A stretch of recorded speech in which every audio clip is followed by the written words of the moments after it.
உங்கள் இருதயத்தை நீங்களே நியாயம் திருத்தக்கூடாது. இப்போ உங்களுக்கு கடன் பிரச்சனை இருக்குது, ரொம்ப நீங்கள் துக்கத்தோடு வேதனையோடு இருக்கிறீங்க, உங்களுக்கு உதவி செய்ய யாரும் கிடையாது.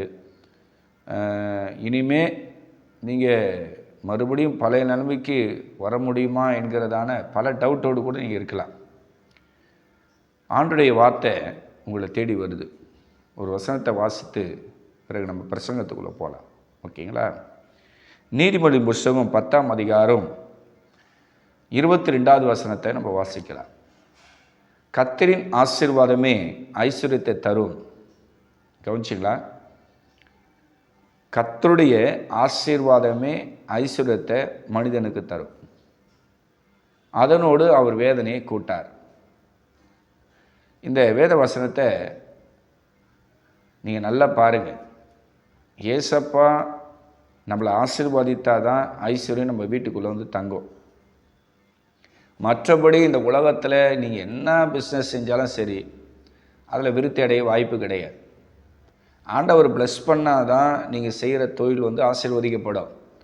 நான் ஆரம்பத்தில் சொன்னேன், நீங்கள் சின்ன தொழில் செஞ்சாலும் சரி, பெரிய தொழில் செஞ்சாலும் சரி, பெட்டி கடை வைக்கக்கூடிய ஒரு நபர்களாக இருப்பீர்களானாலும் கூட சரி, இல்லை டீ கடை, பழக்கடை, எந்த ஒரு சின்ன பிஸ்னஸ் செய்யக்கூடியவர்களாக இருப்பீர்களானாலும் சரி, இல்லை பெரிய பெரிய ஃபேக்ட்ரி வச்சு ஆயிரக்கணக்கான ஜனங்களுக்கு நீங்கள் சம்பளம் கொடுக்கக்கூடிய ஓனர்களாக கூட நீங்கள் இருக்கலாம்.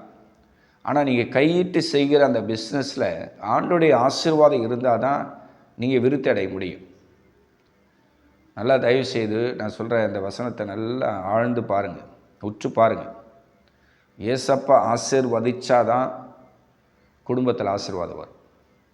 இல்லைனா இந்த கடன் பிசாசு பல ரூபத்தில் வந்து உங்களை கட்டுக்கட்டிடும். ஏன்னா உங்களுக்கு நல்ல வருமானம் வரக்கூடாது. நீங்கள் 4 பேருக்கு கொடுக்குற அளவுக்கு ஆசீர்வதிக்கப்படவே கூடாது. நீங்கள் வறுமையாக இருக்கணும், கஷ்டத்தோடு இருக்கணும், கண்ணீரோடு இருக்கணும், வியாதியோடு இருக்கணும், பலவீனத்தோடு இருக்கணும், ஒரு சபிக்கப்பட்ட ஒரு வாழ்க்கை வாழணும். இதுதான் சாத்தானுடைய சதித்திட்டம். ஆதியிலிருந்து இது வரைக்கும் பார்த்தீங்கன்னா, வசனத்துக்கு விரோதமாக, தேவனுக்கு விரோதமாக, பரலோகத்துக்கு விரோதமாக, சபைக்கு விரோதமாக, சத்தியத்துக்கு விரோதமாக, ஒவ்வொரு ஆண்டுடைய பிள்ளைகளுக்கு விரோதமாக தான் சாத்தான் வந்து சதி செய்கிறான். ஆனால் அதையும் மீறி நம்ம ஜெபிக்கும் போது ஆண்டவர் நம்மளை ப்ளஸ் பண்ண ஆரம்பிச்சிடுவார்.